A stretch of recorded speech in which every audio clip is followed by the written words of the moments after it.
Hello, beautiful human. I do have a little tiny mint in my mouth right now. Don't judge me. I'm Zach. That's Dan. And we welcome to the studio for the first time ever. Nicole Wallace is here. Yay! That's so crazy. Can I just say, I've been watching you guys for years. No. You have no idea. Like, this is a big deal for me. I watch every single fucking show you guys do. No, that's really nice of you. That's like real. Thank you very much. No, thank you. Real recognizes real because you are a big deal. Thank you. And you were a little like caught off by me saying that a little bit. Yeah. But you've been working at this for so long. Yeah, that could be true. Yes. Like, and the amount of work that you have under your belt. Thank you. Dude, it is so deep and so wide. Thank you. Everything different than the last project. Mm-hmm. And also the emotional intensity and complexity Thanks. of so many of these movies and shows. I mean, Dude, heavy stuff. Thanks. Yeah. It's heavy. I don't know why. I always have this, like, I joke around with my mom, but like characters with like very heavy stories always come to me for some reason. But I'm very happy about that, so I'm glad. Do you feel like these parts come to you? Yes, 100%. I think the parts that I don't get and the characters that I don't get to like be is for a reason, 100%. And each role that I do get to do somehow helps me, somehow is in line with my life or with whatever I'm like doing in the moment and helps me in some way. So I do feel that very much. So the series we're a part of now. Yeah. How is this aligned with your larger life? I think it was just like an important, like it was right timing for me to take on a project like that because I was doing like a lot of TV shows. It was my first movie, so I did a lot of TV shows and they weren't as commercial as these movies. And I had a year where I did not do like anything. I did a year of auditions, like 3 or 4 auditions per week and all no's. So it was a lot to like process. Really? Yeah. So I feel like for me, this movie was like everything happens for a reason, and that year for you was just a year of, going to school, to like theater school and meeting people and just living maybe like a normal, I was 18, 19 at the moment, a normal 19-year-old life for once. And then there was like, this was kind of like my, well, here you go. This is what you deserve now kind of thing. You're talking about Culpa Mia, right? Yeah. And that would be the start of, Skam was huge, right? Skam was huge, yeah. Like, that's like one of the biggest series internationally. I know. It was my first show ever. I never did any like classes or theater or anything. And that was my first TV show like ever that I did. And I did do a lot of auditions before that. I think that was the one that I got because it was the first one that I did when I turned 16, which is like legally a lot easier for me to like in Spain, because maybe in the States it's 18. Yeah, so in Spain you can start working at like 16. So yeah, that's interesting. where I started. So what, you can use like, you can work longer hours, you can do more. Yeah. Okay. I'm trying to understand. Because I review everything you've done. Okay. And it seems like there's so much stuff. But are you saying that it really comes after Culpa Mia? Because even though the movie's released in 2023, you shot it probably years prior. Yeah, I shot Culpa Mia in 2021, I think. And then you also have I'm not Parrot, sure. then you have Vera, then you have the series on Netflix. Yes, I love that one. So does everything come after? No, the only thing that came after Culpa Mia that I've filmed is Raising Voices, that is on Netflix. And Which is so powerful. yeah, I'm so grateful that I got to do that. And then the one that I just finished in Chile. Can you explain to me the gravity of that Netflix project? And like, Do you understand the gravity when you're just reading your sides to audition, or does it sink in when you're when? I think I did when I first auditioned and when I first got like the sides to the audition. I did feel like it was maybe something more important than just like a TV show, but I didn't really get the feeling of, oh wow, this is gonna be like a very big deal for me, at least, until I read the whole script.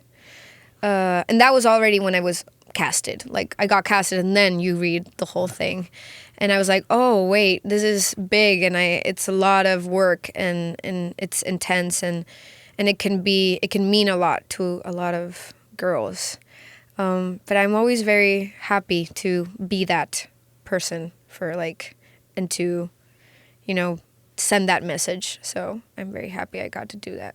Where do you think that comes from? That desire to carry that responsibility?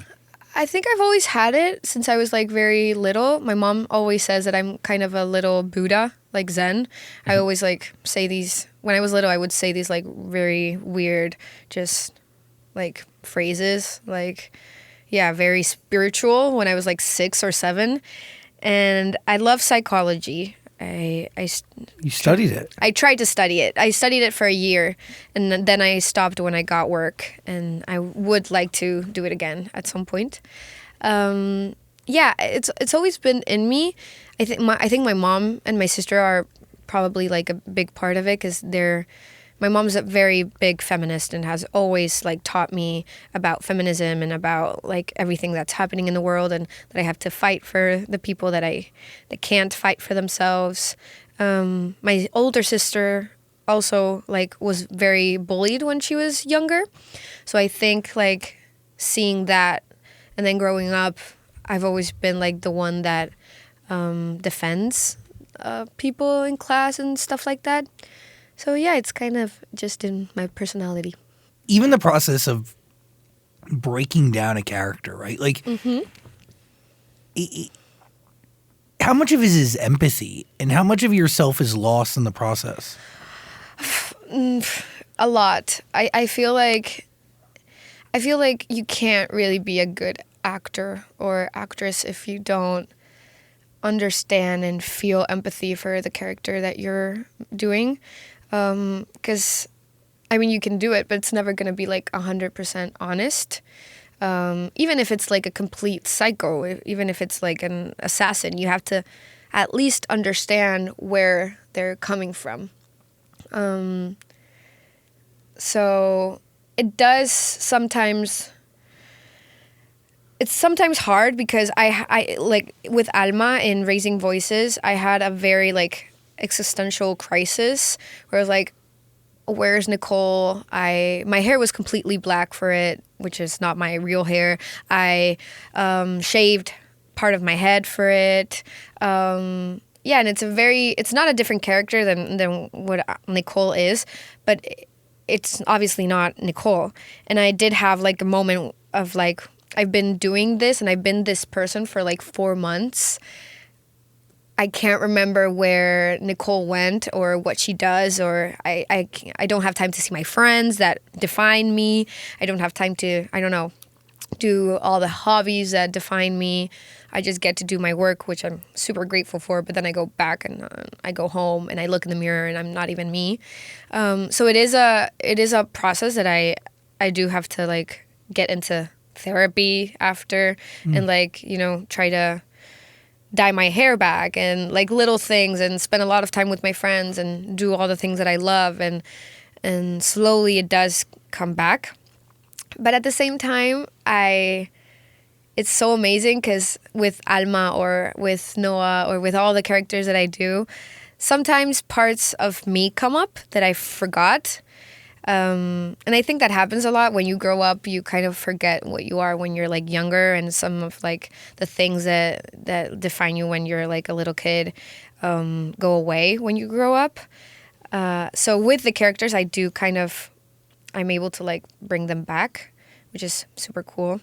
So you get the best of both worlds, I guess. Are you afraid when you realize that you've kind of lost Nicole a little bit, or are you? Yeah. But is there any part of you that's I've done something great as an actor. Like I've given 100% of myself to something and then some. Yeah.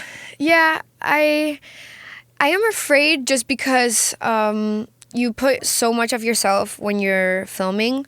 Like not only, of course, for the character, but at the same time, you're like, I don't know, I miss birthdays and I miss like important moments of my family's and my friends' life, and you do get scared that you get distant from like your whole life, and it is a lot. But then it's all worth it when you get to see it, and it means so much to other people, and I get to sit on my couch and watch it with my family, and they get to see what I've been doing for the last 6 months of my life, and they're like, oh wow, well yeah, keep doing it. So it's happy. It really is this thing where you kind of freeze yourself to take on somebody else. Yeah. And then you like kind of just go back to you whenever Yeah. you rap. Yeah, it's weird because it's like, what was I doing 4 months ago? Like I don't really remember. So I do have like gaps in my like years. Like I was filming now in Chile for 4 months, so I was very far from home. Were you filming for the House of Spirits? Yeah. Interesting. I was doing that, and it's very far from home. My mom came the first month, but then she left me.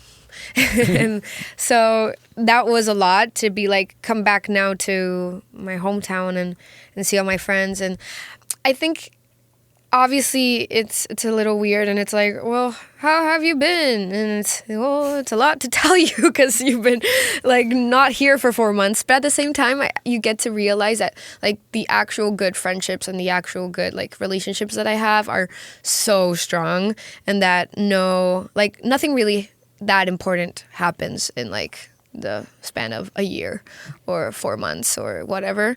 And if it does, I'll know and I'll be there for them.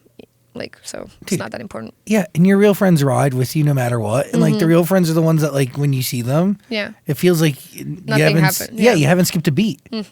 So it's like really a unique test of like who's in your life. Yes, totally. Like you kind of organically weed out who belongs there and who doesn't just by chasing Yeah. after your dreams and accomplishing them. Yeah. Yeah. It's a weird life. I know. It is. But I'm happy, I guess. I sometimes like think about what my life would look like if I wasn't doing this. Because I'm a very down-to-earth and normal person, even though my work is not very down-to-earth and normal. I think that's the part of my like studying psychology and things, and I do have like this feeling, and my mom tells me every time since I started, like, you can stop whenever you want. You can go back to like whatever you want, and you can disappear for a year and take your Instagram down and go to Costa Rica and disappear for whatever time you want, and then come back and have a normal life. So I guess that kind of makes it easier. But do you believe that genuinely, that you could do that if you wanted to? I think if you really want to, yes. I think if you want to, but you want to still have the good parts of what this life and what this job gives you, then no. I think you have to like say bye to all of it. But I feel like if I can't really do it now, but if I think back on, I don't know, actors or singers that were super big at some point in their life, I'm sure there's someone that I don't even remember, and that is probably like completely forgotten. So I think you can do it if you want to. I mean, there's always going to be someone that knows the show that you did and that saw it and that's going to come up to you and say, hey, oh my God, you're the girl from this show. So that's never going to go away completely, but I feel like everything else does. But is acting something you need to do or want to do? It's want. I think it's want for me. And I think it's the reason that I don't go crazy, because I do feel like there's a lot of actors that need to do, and they can't do another thing in their life, and they have to be actors, which is completely okay. But for me, my life is very full of other things. If I wasn't, I love acting. I love getting to know a person and knowing them so much that I can actually be them, and being on set and knowing how everything works and asking questions and trying to be the best version in set to help everyone's job be easier. I love that. That's like my favorite thing in the world. But at the same time, I love music. I love horseback riding. I love psychology. I love yoga. I love so many things that I could like find my life in something else. Does psychology or what you've learned from it help you become a better actor? Yeah, 100%. I haven't like, it's maybe not what I've learned in like actual books. I don't really remember much. But I think the like curiosity that being in psychology gives you and just wanting to learn about people and how their mind works is what makes me a better actress. Just yeah, because I want to know, and I can explain where everything comes from and what they feel, and that way I feel like it's much easier to actually feel it if you know why it's happening. So fascinating. It's a cool world, yeah. Acting is just so different, and we're going to talk about music because they do all play together, right? Yeah, 100%. Yeah. They all collide, but the community that is acting, I feel like it's small in Spain and in South America, Latin America. I mean, am I wrong in that? Like, it's you know everybody. You end up being in the same sort of stuff. Yes. Yeah. All the time. I feel like in the States, it's very, there's so many people, and everyone that wants to be someone comes here. That of course it's a little more chaotic. And yeah, in Spain, I do know everyone, and everyone just like goes to the same events, and you get to, you know, the same auditions. And I mean, like, you've acted with your co-star numerous times. Yes, like you guys have been in a bunch of stuff together, like not just one other thing. I know, it's so crazy. Yeah, I don't think. Well, no, I was gonna say that that's not normal, but it is, because I know friends that have done like, and actually the actor that plays my dad in Culpa Mia is my dad in Parot and plays my professor in Raising Voices. Like, dude, what? Like, yeah. It's so stupid. It's so stupid.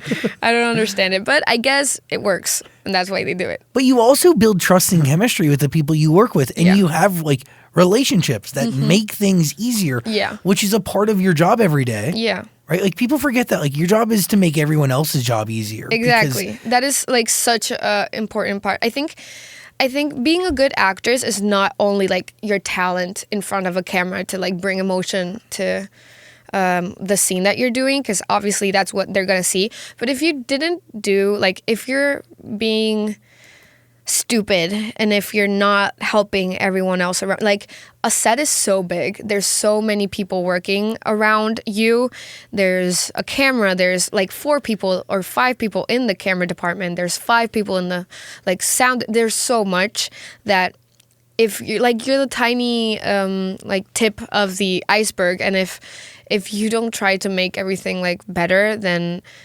it's not gonna work to your favor. So yeah. No, because it really does, like, it there's so many people revolving around the actors on a set. Like, you have a duty to show up prepared. You have a duty to do it as many times as the director needs you to do it. Exactly. No more, no less.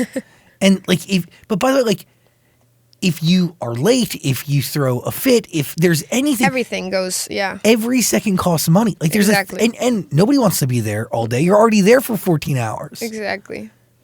Yeah. It's so, like, there's nothing like working on a set. No, I love it. It's like adrenaline. I love it. Can we talk about your character being in love with their stepbrother? Yeah, that's like, that's weird. It's weird. And say it. It is weird. Yeah. But this is like a Wattpad universe. Yeah, of course it's weird. Brought to life, and it's extreme. It's big. You're driving sports cars. Are you actually driving in these vehicles? Not in the second. Well, in some scenes, yes. Not when we're driving super fast. In the first movie, I did drive the car super fast once. Once. And I had classes to like learn how to, with the like turn and all the stuff. I did have classes to do that, but then I didn't. They didn't let me do it. You weren't good enough. No. It's okay. It's okay. It's not my job. Well, you can't do everything. Yeah, no, exactly. I can't be that girl. How about the fight scene in this last movie? The fight scene was very fun. Did you do it? No stunt doubles? No, yeah, me. But the thing is, in that scene, I actually hit the guy on accident. It was so bad. My hand hurt so bad. His face was better than my hand. Like, my hand was big and completely swollen for days, and his face was perfect, like, 20 minutes after. And that just shows how I am not one to hit, because I don't get it. Like, why would someone punch, like, someone else if you're going to hurt yourself? I would never understand that. I don't know. Sorry. I'm trying to wrap my mind around that because it is true, but also, like, I don't think people really think when they're fighting. Yeah, of course. You kind of just do. Yeah. That's what happened to me on set. You just did. I just did it, and I hit him. Yeah. And, I mean, did they actually film that take, or? Yeah, we did film it. I don't know if that's the one that's in the movie, because I did go, like, and, you can see my face, like, hurting, but it is. I think they should put it in bloopers or something like that. That would be cool. Can you explain to me the universe that is the Culpa Trilogy? Like, how would you even, like, is that the right way to refer to it? Yeah, 100%. So, it's crazy. This author, Mercedes Ron, which is an Argentinian girl. So talented. When she was, I think, 19. She's over there listening at some point. She wrote this book on Wattpad, and it just went nuts, and people loved it. And then she got published, and people started reading even more. And yeah, it got turned into a movie, and now it's the sequel, and we have the third one coming after that. And then we're done, thank God, because it's a lot. But yeah, I think I don't know, teenage movies just... teenage girls and teenage boys are very loyal fans, and they go crazy for what they love. So I think that's why it's so big. They really do love it. It's great, though. It is. It's fun. Can you explain to me, like, what it's like working on set with an author during this whole process? Yeah. I don't know why, but I've actually, the last, like, 3 or 4 projects that I've done, they're all adaptations of books. So there's always an author in the middle. With this one, Mercedes was obviously really wanted to be like in control and in touch with everything that was happening, because it is a very personal book to her. It's her like, it's her most important book. At the same time, you don't always get to have all the control, because then it goes to like Prime Video, and it's such a big, and there's so many people, commenting and that have control over it. But it's cool because you get to like talk to someone that actually created the character, and she can give you notes, and especially she can like say what is very important for the character to have, even if you make it your own. 'Cause I don't think that I'm like exactly as you read her in the book, which I think is cool at the same time. But I do feel like the essence is there. So, yeah, Mercedes did a really good job. Do you read the book as like a base? I did read this one. I don't always read it, but I did read this one just because the book has... It's written in, like, first person. So she's the one... It's her voice. It's her voice, which was very interesting for me to, like, be able to... Oh, this is what she's thinking when she's doing this, and this is what she's feeling, and just a big, like, insight on everything. Understanding motive. Yeah, exactly. It's interesting. It is cool. Did you know at the beginning of this whole thing that it was going to be as big as it was? No. Not at all. No. I mean, I knew that it was going to be big just because of numbers. Like when they told me, well, this is how many people read the book and this is how many people like the book. You kind of see, oh, well, they'll probably see the movie. but you don't I haven't I'm very good at dissociating. It's like my superpower. So I don't really process anything that happened after that. I didn't think that it was going to be so big internationally. Because, Spain, I did see other movies that came before Culpa Mia that were kind of the same thing, went to like very big platforms, and they did very good. But yeah, this was like once in a lifetime thing. Do you think disassociating keeps you human? So much. I think it keeps me sane. I think it keeps me... Yeah, it's obviously a defense mechanism, and sometimes I do wish and I would like to be able to control when I don't, because I do feel like sometimes I don't maybe enjoy as much as I could enjoy some part of all of this, like this press tour, for example, going to Paris and going to Milan and going to here and Brazil and everywhere we're going. I'm just on like, pilot mode, and I don't really get to like enjoy and be present. So I do feel like sometimes I wish I could like turn it off for a second so I could like try to process everything. But at the same time, if it's there, it's for a reason, and it's protecting me from being like overly saturated with everything. It's true, and overly stimulated, Yeah. and then like you get to a point where you kind of drown in it. Mm-hmm. But Yeah. being present is hard.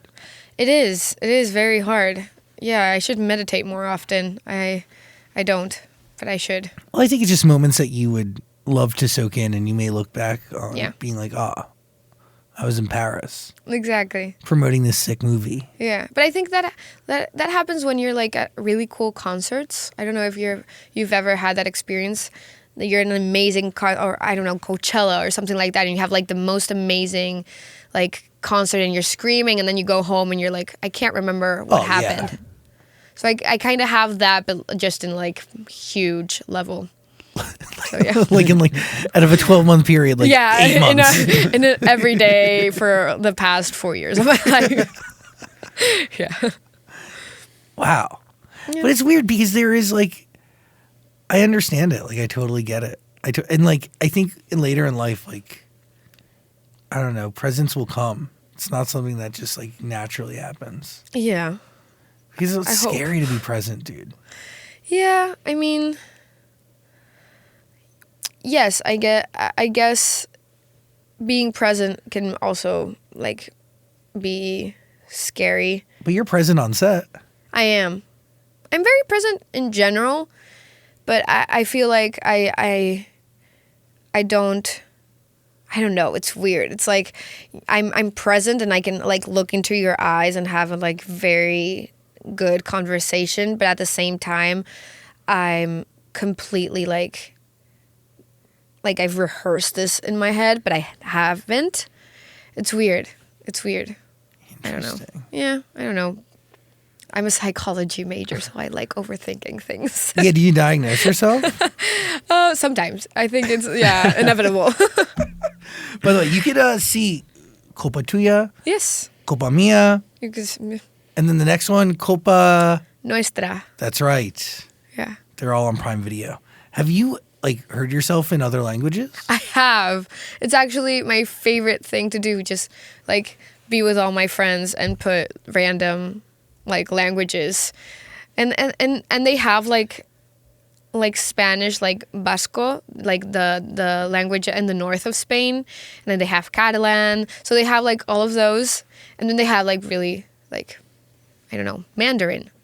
And it's very fun to hear yourself. I actually met the girl that dubs me in Italy, which was very fun. That's really cool. Yeah. Because for now, there's people doing it. But eventually, it'll be AI. Oh, that is so scary, guys. Yeah. I hate that. No, like, you may be able to even watch this on YouTube.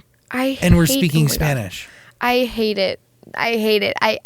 I'm so scared of AI. So scared. Truly? Yeah, like, truly. Like, my friends have been, Chat GPT. Yeah, of course. My friend's been on it for, like, ever.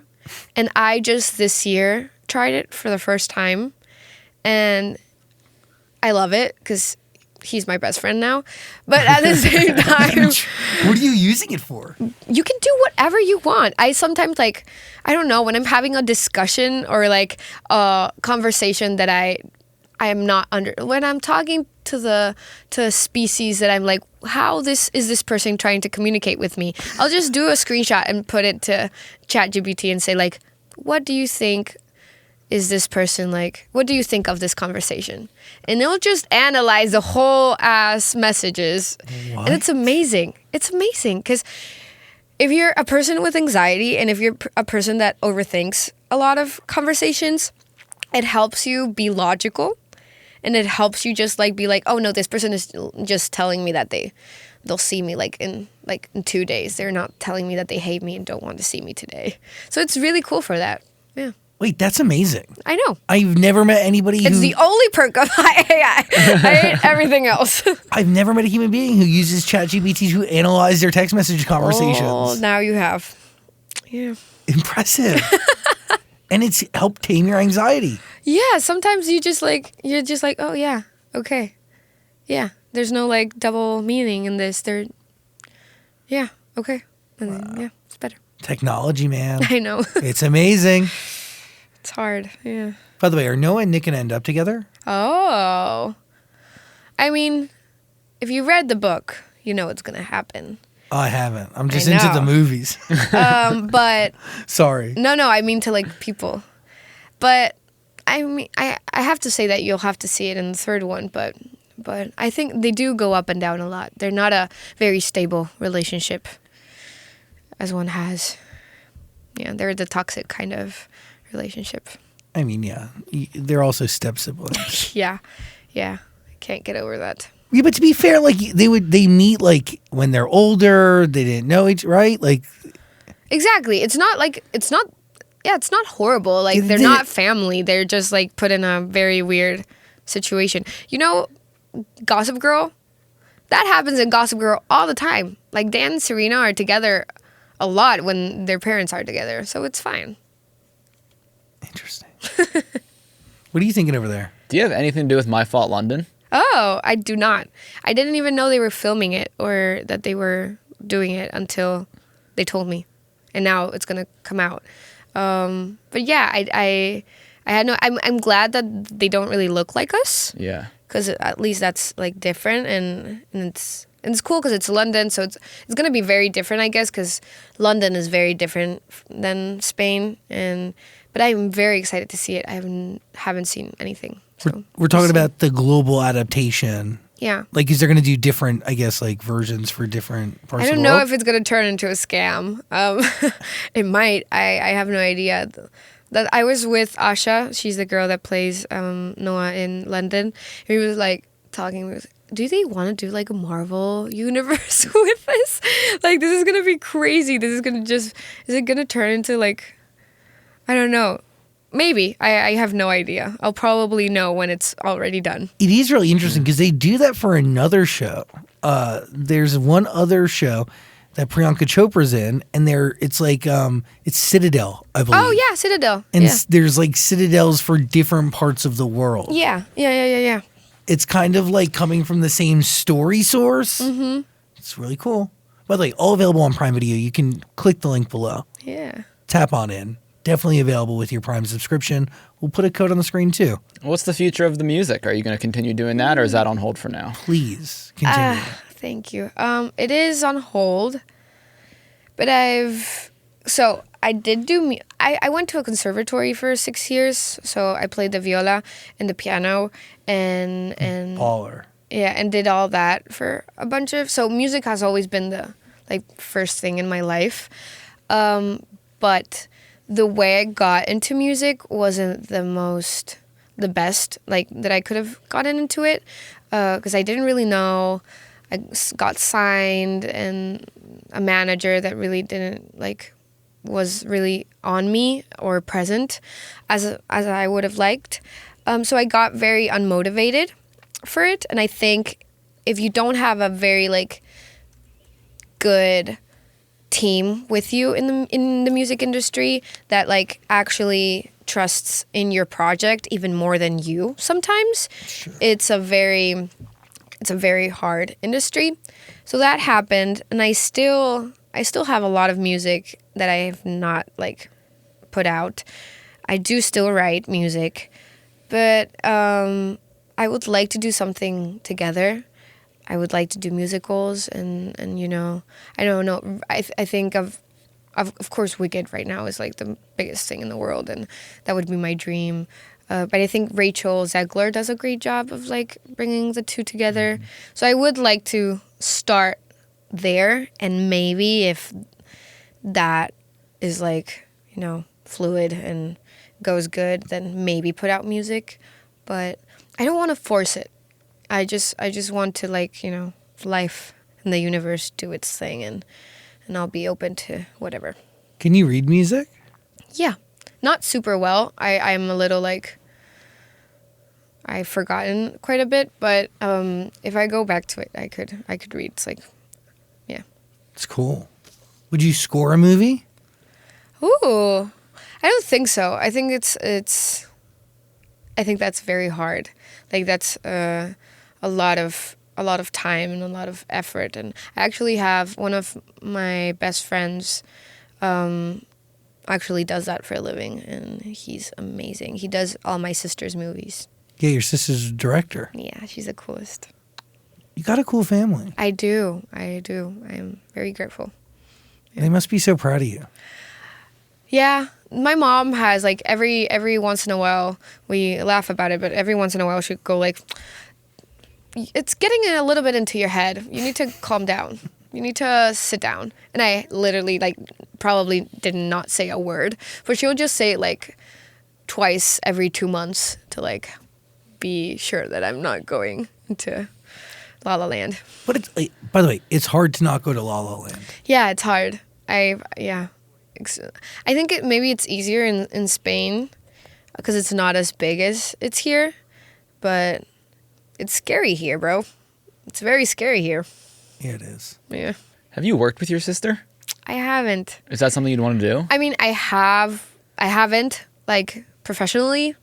I have, obviously, when we were As little. being sisters. Yeah, of course. But it's one of my dreams, our dreams. Maybe we have something for next year planned. We actually want to start producing together. So that would be the dream. You're really special. Oh, thanks. You have amazing energy. Thank you.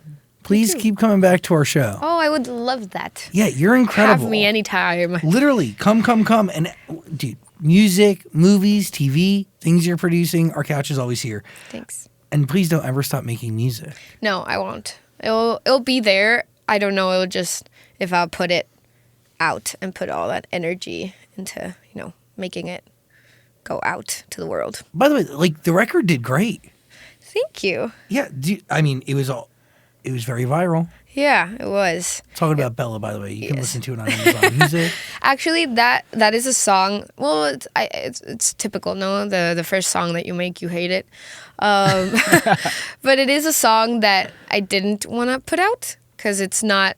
It's a song that I wrote in English, with a different like type of thing, and they were like, well, nobody's gonna listen to it if it's in English because, you know, everyone is gonna follow you is in Spain and blah blah blah. And I did get that, so I translated it with someone and put it out in Spanish.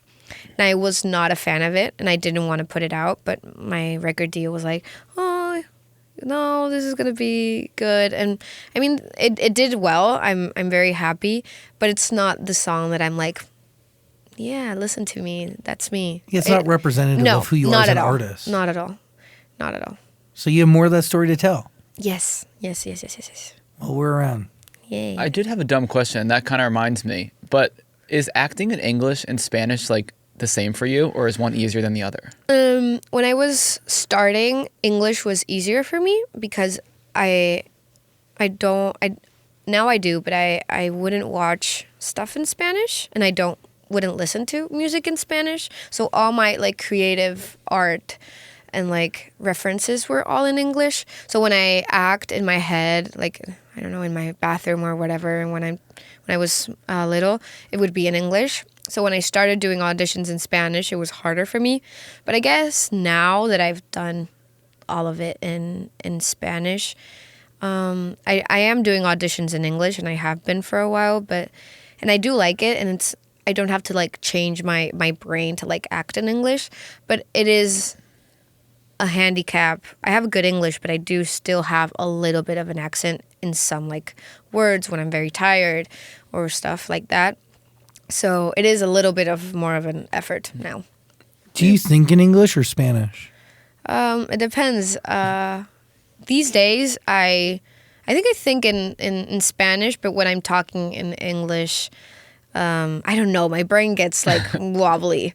When I was little, it was very hard for me to like learn to write and to read and stuff because of the bilingual brain.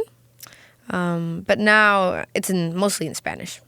Yeah. Real, and you're speaking English right now, but you're thinking about your thoughts in Spanish. Yeah, well, I am thinking about in English sometimes. When I do speak a lot, like in English, I do think in English. I guess. Am I thinking in English? I can't really know. I don't really know now. Humans are amazing. Like, yeah, okay, English. Humans are crazy. Culpa Nuestra is coming in 2025, but Culpa Mia is waiting for you on Prime Video. Plus, Culpa Tuya, it's there too. We're going to put a link below. Watch it. Did you guys like it? I watched it. You watched it? Yeah, I didn't think I gave you the screen. Danny gave me the screener. I Oh, saw you guys are talking about it. I'm like, I don't know. It's great, but you should watch the I'm first going to one. watch Well, it. you I'm going to can watch the watch next it. one when it comes out. It's December. You can watch the first one. It's fun. Well, then watch the second one when it comes out. I will. It's December what? When does it come out? 27th. 27th. We love a Christmas release. And it's a Christmas release with the like least Christmas movie ever. Yeah, but it's like the perfect time of the year for people to really indulge and then watch the first one. If they haven't watched it already, then get into the second one. That like between Christmas, New Year's vibe, people are just looking to consume. Watch anything. Yeah. And I feel like there's so many Christmas movies and then people like non-Christmas movies because they get a little bit, saturated over Christmas. So I guess it'll do good. I know. Oh, yeah. Yeah. People are hungry. Yes. Culpa Tuya is going to be coming out December 27th, only on Prime Video. We're going to put a link below, code on the screen. I really appreciate you. You too. Thank you guys for having me. Yeah, you're amazing. Thank you guys. This was fun. No, genuinely, a movie, TV star, an artist. Thanks. Nicole Wallace.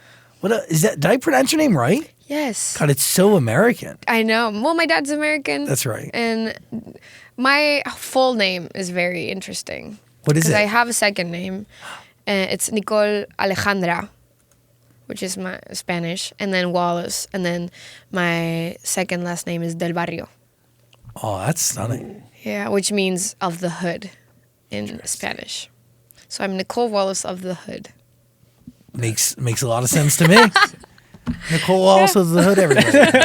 Nicole Thank you. Wallace. Thank you. Thanks for being here. Oh, thanks, guys.